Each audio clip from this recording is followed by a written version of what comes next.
গতকাল বেশ কয়েকটা গুরুত্বপূর্ণ ঘটনা ঘটেছে। অ্যাপারেন্টলি মনে হচ্ছিল সব শান্ত হয়ে এসছে, কিন্তু প্রথম আমরা উপদেষ্টা ওয়াহিদুদ্দিন মাহমুদের একটা মন্তব্য দেখে দেখলাম যে না, প্রধান উপদেষ্টা থাকছেন।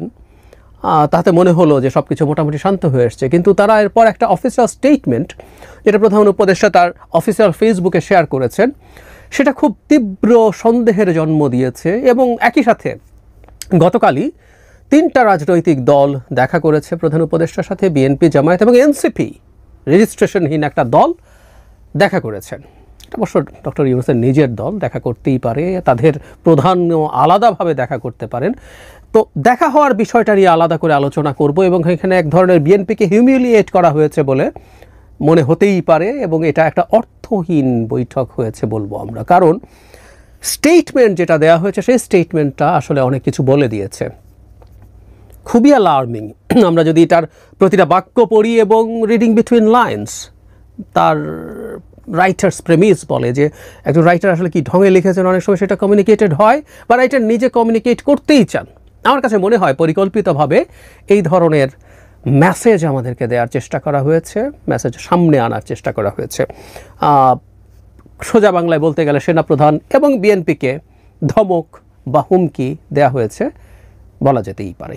আমরা একটু স্টেটমেন্টটা পড়ি, তারপরে এটা একটু পুঙ্খানুপুঙ্খভাবে অ্যানালাইজ করতে হবে, কারণ এটার অফিসিয়াল স্টেটমেন্ট, এর প্রতিটা শব্দ, প্রতিটা বাক্য তো বটেই, প্রতিটা শব্দ খুব গুরুত্বপূর্ণ। হুবহু যা লেখা হয়েছে সেটা এরকম যে জাতীয় অর্থনৈতিক পরিষদে এনইসির বৈঠক হয়েছে। এখানে অন্তর্বর্তী 3টি প্রধান দায়িত্ব তারা বলছেন, নির্বাচন, সংস্কার ও বিচার বিষয়ে বিস্তারিত আলোচনা হয়। মানে এগুলো কে দিয়েছে, কিভাবে দিয়েছে প্রশ্ন তোলা যায়, তুলছি না আপাতত।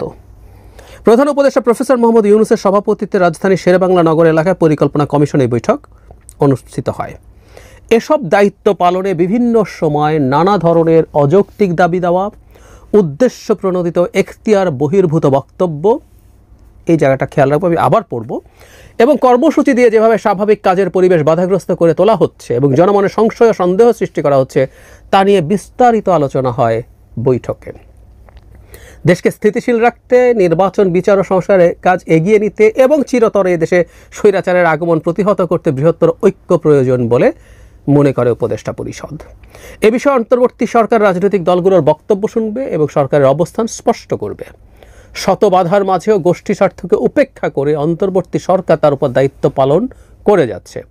যদি পরাজিত শক্তির ইন্ধনে এবং বিদেশি ষড়যন্ত্রের অংশ হিসেবে সরকারের উপর আরোপিত দায়িত্ব পালনকে অসম্ভব করে তোলা হয়, খেয়াল করি, আওয়ামী লীগ এবং বিদেশি শক্তি মানে হচ্ছে আমরা ধরে নেই বিদেশি ষড়যন্ত্র, ইন্ডিয়ান ষড়যন্ত্র পড়ে ফেলাই ভালো, তবে সরকার সব কারণ জনসমক্ষে উত্থাপন করে পরবর্তী সিদ্ধান্ত গ্রহণ করবেন, ভালো কথা।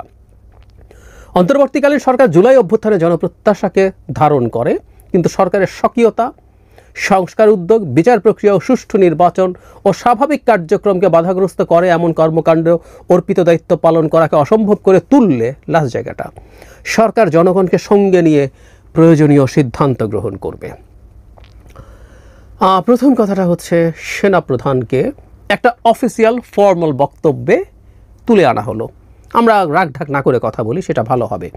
উদ্দেশ্য প্রণোদিত এখতিয়ার বহির্ভূত বক্তব্য। সেনাপ্রধান সাম্প্রতিক সময়ে যে বক্তব্য দিয়েছেন, শুধু এটা না, এর আগেও তিনি রাওয়া ক্লাবে একটা বক্তৃতা করেছেন, সেটা নিয়েও সরকারের মধ্যে কারো মধ্যে স্ট্রেস তৈরি হয়েছিল। এটা একই ধরনেরই বক্তব্য, এখানে সেটা তারা ডেকে এনেছেন। আমরা এই জায়গাটা একটু ক্ল্যারিফাই করি। সেনাপ্রধান তার অফিসারদের সামনে যে বক্তব্য দিয়েছেন সেটা আসলে অফিসিয়ালি তারা জানান নেই, এটা বিভিন্ন সূত্রে মিডিয়াতে চলে এসছে। আমরা এভাবে ধরতে পারি যে এটার এক ধরনের সায় সর্বোচ্চ পর্যায়ে থেকেই ছিল সেনাবাহিনীর, তাহলে ঠিক আছে, কিন্তু তারপর তারা কোনো অফিসিয়াল স্টেটমেন্ট দিয়ে এটা করেননি। এখন সেনাপ্রধান তার এখতিয়ার বহির্ভূত বক্তব্য তিনি দিয়েছেন কিনা, তার উদ্দেশ্য প্রণোদিত ছিল কিনা বক্তব্য, এগুলো নিয়ে সরকারের অবস্থান থাকতে পারে। সরকার তাকে ডেকে, প্রধান উপদেষ্টা এটা নিয়ে তাকে সতর্ক করতে পারেন, এটা নিয়ে তাকে তিরস্কার করতে পারেন, বল প্রধান উপদেষ্টা তার বস। কিন্তু একটা অফিসিয়াল স্টেটমেন্টে এটা আনা হয়েছে, তার মানে সরকার সেনাপ্রধানকে হুমকি বা ধমক দিচ্ছেন, এটা জনগণের সামনে অফিসিয়ালি সরকার দেখাচ্ছেন।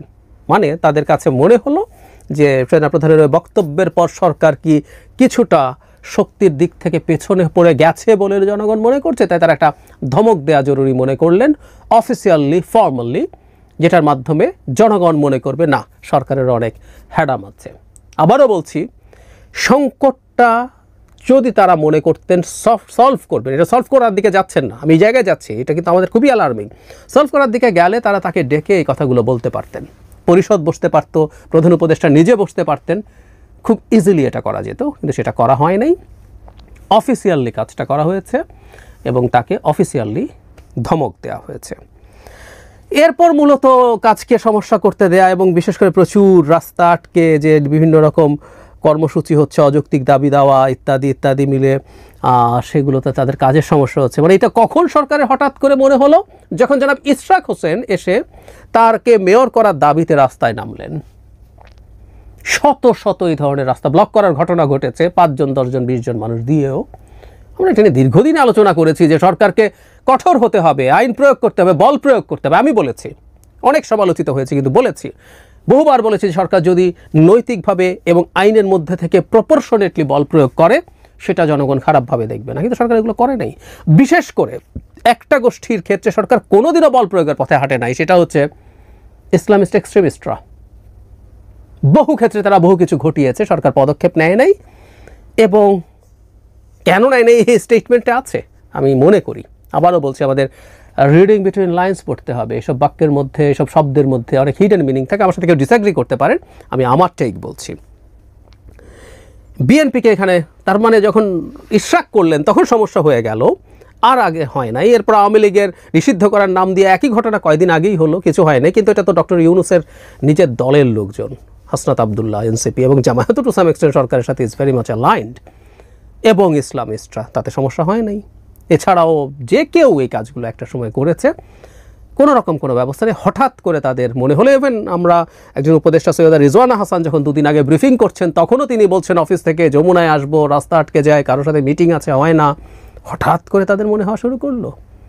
হ্যাঁ, কারণ এটা বিএনপি করেছে। কারণ ভালো খারাপের আলোচনা করছি না, আমরা একজন পর্যবেক্ষক হিসেবে যদি দেখি, আপনি চেরি পিক করছেন, এটা মতলববাজি। এরপর যেটা হয়েছে সেটা হলো এই বিচার সংস্কার ম্যান্ডেটের কথা বলছেন, তাদের দায়িত্ব তারা নিজেরা নিয়ে নিয়েছেন না, সরি, এবং তাদের দায়িত্ব নাহিদ, আসিফ, হাসনাত এরা মিলে দিয়ে দিলেও হবে না, একদম হবে না। তাদের যথেষ্ট কন্ট্রিবিউশন আছে, কিন্তু তারাই সব কিছু নন, তারাই এই কাজ করে শেষ করেন নাই, এবং তারাই এমপ্লয়ার, তাই তাদের কথা শুনেই সব কিছু করতে হবে, মানব না, কোনোভাবেই এটা হবে না, হতে দেয়া যাবে না, দেশ নিয়ে ফাজলামও চলবে না। যাই হোক, তারা এটা করার ক্ষেত্রে তারা বলছেন যদি কোনো সমস্যা হয়, এবং আবারও বলছে পরাজিত শক্তির ইন্ধনে এবং বিদেশি ষড়যন্ত্রের অংশ হিসেবে।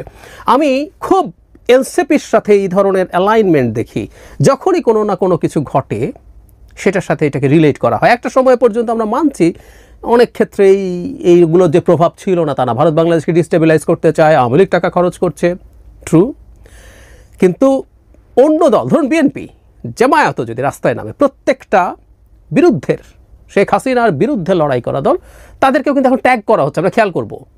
এবং যেসব স্টুডেন্টরা এই ধরনের ট্যাগ করছে, বিভিন্ন টকশোতে এসে এনসিপির লোকজন করছে, প্রোগ্রামে করছে, তাদের নিজস্ব প্রোগ্রামে করছে, এবং এই ট্যাগিংগুলো আবার বিদেশ থেকে আসে, গুরুত্বপূর্ণ ইনফ্লুয়েন্সারদের বক্তব্য ট্যাগিং ওটা আসে, এখানেও এটা একটা প্রচ্ছন্ন ইঙ্গিত করা হচ্ছে।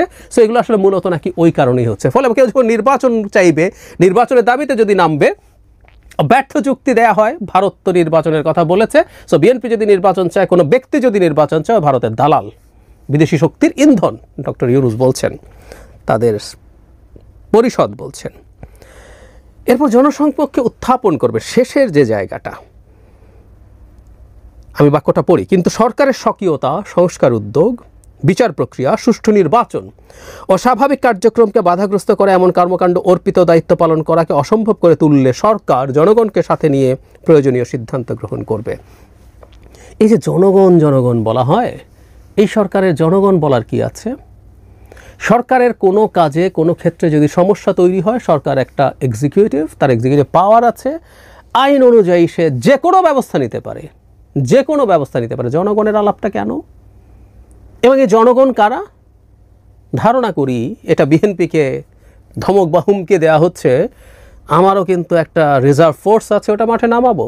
পুলিশ দিয়ে কতটুকু পারবেন তারাও হয়তো কনফিউজড, এবং এই পুলিশ বিএনপির ওপরে আওয়ামী লীগের সময় যা করেছেন তা করবে কিনা, বা সেনাবাহিনী করবে কিনা, বিশেষ করে অন্তত জেনারেল ওয়াকার যদি মিলিটারি চিফ থাকেন, আমি জানি না তাকে রাখা আদৌ শেষ পর্যন্ত যাবে কিনা, সেই চেষ্টা নিশ্চয়ই চলছে তাকে সরিয়ে ফেলার, আমি জানি না। যদি থাকেন তাহলে সেনাবাহিনীকে দিয়েও যাচ্ছে তাই করা যাবে কিনা সন্দেহ আছে। সুতরাং একটা জনগণ আছে, যে জনগণকে তিনি কোনো রকম কোনো সমস্যা করেন নাই। ইভেন বাংলাদেশে জঙ্গিবাদের উত্থান হচ্ছে বা তাদের একটা ওপেনিং দেখা যাচ্ছে যখন নিউ ইয়র্ক টাইমস বলছে, সেরকম জায়গায়ও সেটা হচ্ছে ফান্ডামেন্টালিস্ট মুসলিমস। ইসলাম নিয়ে অনেক আলোচনা আছে, কিন্তু র্যাডিক্যাল ইসলামিস্ট বলে একটা বিষয় যেটা আছে সেটা বাংলাদেশে এক্সিস্ট করে, এবং তাদেরকে উনি মাথায় তুলেছেন, তাদেরকে সব কিছু করতে দিয়েছেন যা ইচ্ছে তাই, কোনো অ্যাকশন নেন নাই। এই জনগণই সম্ভবত উনি এখানে বোঝাতে চাইছেন জনগণকে সঙ্গে নিয়ে প্রয়োজনীয় সিদ্ধান্ত কি? পেটাবেন, হামলা করবেন, এসব। অবশ্য কিছু জনগণ ডক্টর ইউনূসের 5 বছর লাগবে আওয়াজ ফেসবুকে তুলতে তুলতে এখন মাঠেও নামতে শুরু করেছে। বোধ করি তারাও আস্তে আস্তে নামাবেন, গণভোট চাই, ওনাকে 5 বছর, এসব আলাপ আমরা জানি, এসব আসতে যাচ্ছে। আমরা খুব স্পষ্টভাবে দেখতে পাচ্ছি ডক্টর ইউনূস দেশকে একটা সংঘাতের দিকে নিয়ে যাচ্ছেন। একদম একটা সময় পর্যন্ত ওনাকে ছাড় দিয়ে মনে হতো তার সরকারের একটা অংশ এটা করছে ওটা করছে, তিনি তাকে ভুল বোঝাচ্ছে। নিজের কাছে হাসি পেত এই কথাটা বলার সময়, যখন আওয়ামী লীগ নিয়ে বলতে হাসাহাসি করতাম, তো তারপরও নিজের লজ্জার মাথাকে ওনার প্রতি এই কথাটা বলেছিলামও কখনো কখনো। দিন যত যাচ্ছে বোঝা যাচ্ছে এই গ্র্যান্ড ডিজাইন, গ্র্যান্ড প্ল্যানিংয়ের ইন্টিগ্রাল পার্ট উনি। এটা ওনার ব্রেন চাইলো কিনা সময়ের সাথে সেগুলো বোঝা যাবে, কিন্তু উনি এই ডিজাইনের পার্ট, একটা কেওস তৈরি করা সম্পূর্ণ পরিকল্পনা দেখা যাচ্ছে, এবং সেই কেওস তৈরি করার মাধ্যমে ক্ষমতাকে দীর্ঘায়িত করার একদম স্পষ্ট নিদর্শন দেখা যাচ্ছে। এই স্টেটমেন্ট দেশকে ডিস্টেবিলাইজ করার